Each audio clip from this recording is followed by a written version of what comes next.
എൻ്റെ പേര് ഫിനോദ് ഇർഹാൻ. ഞാൻ കോഴിക്കോട് ബ്രില്യൻറ്റിലെ സ്റ്റുഡൻ്റാണ്. ഇപ്രാവശ്യത്തെ എൻ്റെ സ്കോർ 687 ആണ്. ഞാൻ A1 ഹോസ്റ്റലിലായിരുന്നു. കോഴിക്കോട് ബ്രില്യൻറ്റ് ക്യാമ്പസിന് അടുത്ത് തന്നെ ഹോസ്റ്റലിലായിരുന്നു. എല്ലാ ഫെസിലിറ്റീസും അവർ പ്രൊവൈഡ് ചെയ്തിട്ടുണ്ടായിരുന്നു. ഞാൻ 100% സ്കോളർഷിപ്പിൽ അവിടെ പഠിച്ചിട്ടുണ്ടായിരുന്നത്. ആൻഡ് കഴിഞ്ഞൊരു എൻ്റെ സ്കോർ 555 ആണ്.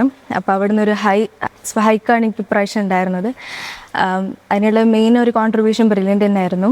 ഇവിടുത്തെ ഫാക്കൽറ്റീസ് അടിപൊളിയായിരുന്നു. ഞാൻ ധാരാളം പ്രാവശ്യം സ്റ്റാഫ് റൂമിൽ പോയ ഒരാളാണ്. എല്ലാ പ്രാവശ്യം അവർ നല്ലപോലെ കോൺസെപ്റ്റ് ക്ലിയർ ചെയ്ത് തന്നിട്ടുണ്ടായിരുന്നു. പിന്നെ ഇവിടുത്തെ ഹോസ്റ്റലായാലും നമ്മളേറ്റവും കംഫർട്ടബിൾ ആക്കിയിട്ട് അവർ പഠിപ്പിച്ചത്. ഇവിടുത്തെ ഫുഡും അതേപോലെ തന്നെ അവിടുത്തെ മെൻറ്റേഴ്സും കാര്യങ്ങളൊക്കെ അടിപൊളിയായിരുന്നു. എൻ്റെ ക്ലാസ് ടീച്ചറായിരുന്നു എൻ്റെ വാർഡനും. അപ്പോൾ എന്തൊരു പ്രശ്നം ഉണ്ടായിരുന്നെങ്കിലും അപ്പം തന്നെ ഞാൻ പോവായിരുന്നു, സംസാരിക്കുമായിരുന്നു. എല്ലാ സൊല്യൂഷൻസ് അവരെനിക്ക് പറഞ്ഞു തരുന്നുണ്ടായിരുന്നു. അത്രയും കംഫർട്ടബിൾ ആക്കിയിട്ടാണ് നമ്മളെ പഠിപ്പിച്ചിട്ടുണ്ടായിരുന്നത്. ഭയങ്കര ഹാപ്പിയാണ് ഇവിടെ വന്നായിരുന്നു. അപ്പോൾ എക്സാം കഴിഞ്ഞ സമയത്ത് ഒരു 650 ക്രോസ് ചെയ്യണമെന്നായിരുന്നു എൻ്റെ ആഗ്രഹം. അപ്പോൾ വന്ന് അനാലിസ് ചെയ്ത സമയത്ത് ബ്രില്യൻറ്റിൻ്റെത് R1 ക്വസ്റ്റ്യൻ പേപ്പർ ആയിരുന്നു, എൻ്റെതും R1 ആയിരുന്നു. ഞാൻ ഈസി ആയിട്ടാണ് പെട്ടെന്ന് തന്നെ കറക്റ്റ് ചെയ്തു. എൻ്റെ സ്കോർ വന്നത് 692 ആയിരുന്നു. പിന്നീട് ഇപ്പോൾ കേസ് കഴിഞ്ഞപ്പോഴാണ് എനിക്ക് 687 ആയത്. ഒരിക്കലും ഒരു അത്രയും സ്കോറിലോട്ട് എത്തും ഞാൻ വിചാരിച്ചിട്ടുണ്ടായിരുന്നില്ല.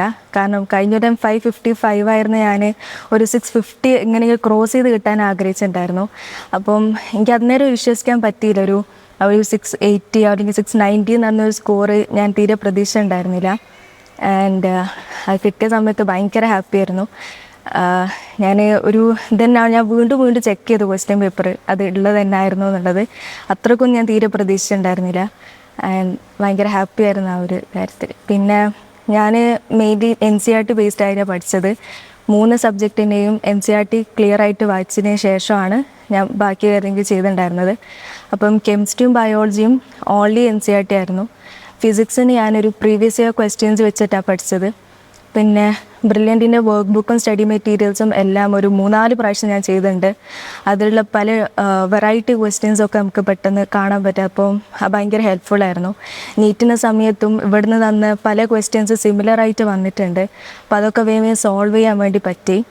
പിന്നെ ധാരാളം എക്സാംസ് ഇവിടുന്ന് എഴുതിയിട്ടുണ്ട്. അപ്പോൾ അതെല്ലാം ഇപ്പോൾ ഒരു പെട്ടെന്ന് നീറ്റ് എക്സാം വന്ന സമയത്ത് പല എക്സാംസിലും കണ്ട കുറേ മെത്തേഡ് നമുക്ക് പെട്ടെന്ന് ഉപയോഗിക്കാൻ വേണ്ടി പറ്റി. ആൻഡ് അങ്ങനെയൊക്കെ കാണുമ്പോൾ ഭയങ്കര ഹാപ്പിയാണ്. ആ ഒരു എക്സാം ഹാളിൽ നല്ലപോലെ ഒരു ഫ്രീ ആയിട്ടിരുന്ന് എഴുതാൻ പറ്റിയിട്ടുണ്ടായിരുന്നു. ഞാൻ കറക്റ്റ് ഒരു 3 hours 20 minutes കറക്റ്റ് എടുത്താണ് ഇത്. തീരെ ലാഗ് ഉണ്ടായിരുന്നില്ല. അപ്പം അത്രയും ഞാൻ സോൾവ് ചെയ്യാൻ പറ്റുമെന്ന് എനിക്ക് ഭയങ്കര ബുദ്ധിമുട്ടായി പ്രതീക്ഷ ഉണ്ടായിരുന്നില്ല. അപ്പോൾ അത് ബ്രില്യൻറ്റിൻ്റെ പ്രാക്ടീസ് കാരണമാണ് എനിക്ക് അത്രയും ക്വസ്റ്റ്യൻസൊക്കെ സോൾവ് ചെയ്യാൻ പറ്റിയത്. അതൊക്കെ ഭയങ്കര ഹാപ്പിയായിരുന്നു. പിന്നെ ഇവിടുത്തെ എല്ലാ ബുക്കും ഞാൻ ഉപയോഗിച്ചിട്ടുണ്ട്. ഇവിടുത്തെ ബ്രെയിൻ പോയിൻറ്റേഴ്സ്, ലെക്ചർ ബുക്ക് എല്ലാം ഉപയോഗിച്ചിട്ടുണ്ടായിരുന്നു. ബ്രെയിൻ പോയിൻറ്ററൊക്കെ ഒരു എക്സാമിന് മുമ്പ് റിവൈസ് ചെയ്യാൻ ഭയങ്കര ഹെൽപ്ഫുള്ളായിരുന്നു. അപ്പോൾ അതൊക്കെ യൂസ് ചെയ്തിട്ടുണ്ട്. പിന്നെ NCERT തന്നെയായിരുന്നു മെയിനായിട്ട് ഞാൻ ചെയ്തിട്ടുണ്ടായിരുന്നത്. അപ്പോൾ ഫിസിക്സ് തന്നെ പ്രോബ്ലമാറ്റിക് ആണെങ്കിൽ കൂടി അതിൻ്റെ NCERT ഞാൻ ചെയ്തിട്ടുണ്ട്. അത് 3-4 വട്ടം ചെയ്തിട്ടുണ്ട്. അതിനോട് പെട്ടെന്ന് മറന്നു. അപ്പോൾ ഞാൻ വീണ്ടും അത് ചെയ്തിട്ടുണ്ട്. പിന്നെ ബയോളജി ലൈൻ ബൈ ലൈന് എനിക്ക് തോന്നില്ല ഒരു 40 times എങ്കിലും ഞാൻ 2 ബയോളജിയും വായിച്ചിട്ടുണ്ട്, +1 +2. എന്തായാലും ബ്രില്യൻറ്റിനെ ഞാൻ ഭയങ്കര അപ്രീഷിയേറ്റ് ചെയ്യാണ്. ബ്രില്യൻറ്റിൽ പോയിട്ടാണ് എൻ്റെ മോളെ ഈ മാർക്ക് കരസ്ഥലം. ബ്രില്യൻറ്റിൻ്റെ മോഡൽ എക്സാം എന്താണ് ഹെൽപ്ഫുൾ ആയിട്ടുണ്ട്. ആ മോഡൽ എക്സാം പോലെ തന്നെയാണ് മോള് നീറ്റ് എക്സാം എഴുതി വന്നത്. ഇത്രയും സന്തോഷമായിരുന്നു. പിന്നെ ടെൻഷൻ വരുമ്പോൾ ഞാൻ പിന്നെ സാറുമാരെ വിളിച്ചു. മോളെ പിന്നെ ജസ്റ്റിസ് സാറേയും ജോർജ് സാറൊക്കെ വിളിച്ചിട്ടുണ്ടായിരുന്നു. പിന്നെ അവിടുത്തെ മോട്ടിവേഷൻ തന്നെ മെയിൻ കാര്യം. പിന്നെ ഇടയ്ക്ക് വെച്ച് തോന്നിയിട്ടുണ്ടായിരുന്നു കഴിഞ്ഞാൽ ഏതെങ്കിലും ഒരു പ്രൈവറ്റ് കോളേജിൽ പോയാൽ മതിയായിരുന്നു, ഇത് എനിക്ക് പറ്റിയ പരിപാടിയല്ല. കാരണം വേഗം സ്ട്രെസ്ഡ് ഔട്ട് ആവുന്ന ഒരാളാണ്. പക്ഷെ പിന്നെ പാരൻസാണ് പറഞ്ഞത് ഒരു കൊല്ലം റിപ്പീറ്റ് ചെയ്യുക, പിന്നീട് അത് റിഗ്രറ്റ് ചെയ്യാൻ പാടില്ല എന്നുള്ളത്. അപ്പോൾ ആ ഒരു മോട്ടിവേഷനിലാണ് ഞാൻ പഠിച്ചു പോയത്.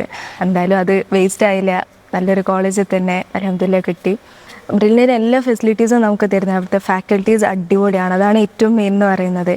കാരണം എനിക്ക് പെട്ടെന്ന് ഡൗട്ടാണ്, അത് ക്ലിയറായി കിട്ടിയില്ലെങ്കിൽ പിന്നെ എനിക്ക് മുന്നോട്ട് അത് പഠിക്കാൻ പറ്റൂലത്.